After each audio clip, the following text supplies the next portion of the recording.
একটি জটিল সংবাদ, যদিও আমার এখানে খুব অন্ধকার, আলো নাই।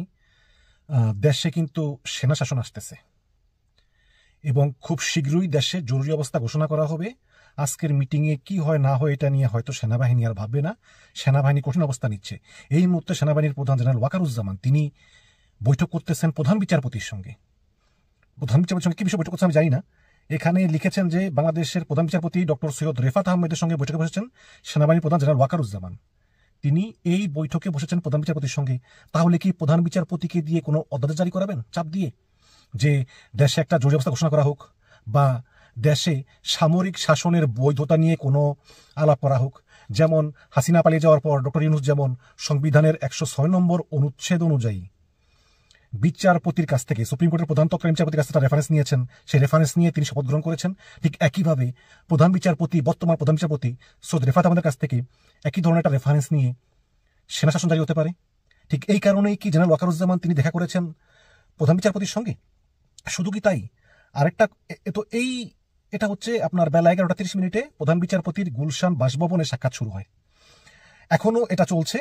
জানা গেছে রাজধানীর গুলশান 2-এর 96 নম্বর রোডের 3 নম্বর বাড়িতে দুজনের মধ্যে এই বৈঠক চলতেছে এবং এই ভিডিও বানানো পর্যন্ত বৈঠক চলতেছিল। ওদিকে একই সময় আবার সশস্ত্র বাহিনীর principal staff officer lieutenant general S M Kamrul Hasan তিনি আবার গিয়েছেন প্রধান উপদেষ্টা ইউনূসের সঙ্গে দেখা করতে। আপনি জানেন যে কয়েক মাস আগে ডক্টর ইউনূস এবং নিরাপত্তা উপদেষ্টা খলিলুর রহমান এই দুইজন চেষ্টা করেছিলেন ওয়াকারকে সরিয়ে এই লেফটেন্যান্ট জেনারেল কামরুল হাসানকে সেনাবাহিনীর প্রধান বানাতে। এখন তাহলে কি এই principal staff officer lieutenant general M Kamrul Hasan তিনি গিয়েছেন ডক্টর ইউনূসের সঙ্গে বৈঠক করতে?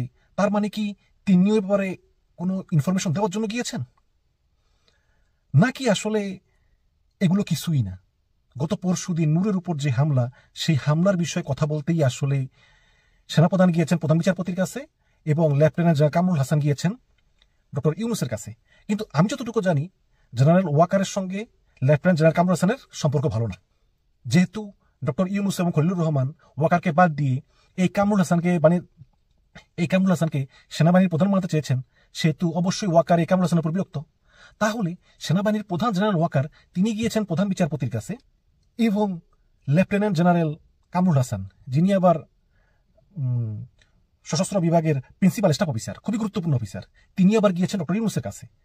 বৈঠক চলতেছে, কিন্তু এই বৈঠকে কি সিদ্ধান্ত দর্শক আমরা জানি না। তবে আমার মনে হয় দেশে জরুরি অবস্থা অথবা সেনা শাসন আসতেছে এবং এই জন্য দায়ী কে বলে আপনি মনে করেন? এখন নূরের উপর যখন হামলা হলো তখন অনেকেই অবাক হয়ে গেছেন যে কেন সেনাবাহিনী এমন অ্যাগ্রেসিভ অবস্থা নিল। তাহলে এই যে প্রধান বিচারপতির সঙ্গে সাক্ষাৎ সেনাপ্রধানের, আবার প্রিন্সিপাল স্টাফ অফিসার গিয়েছেন ডক্টর ইউনূসের কাছে, কি বার্তা দিচ্ছে? আজকে সন্ধ্যা কি বৈঠক হবে, নাকি তার আগে সেনাবাহিনী ক্ষমতা নিয়ে নিবে? আমি জানি না দর্শক। আলো স্বল্পতা, আপনাদের মতামতের অপেক্ষা রইলাম। ধন্যবাদ।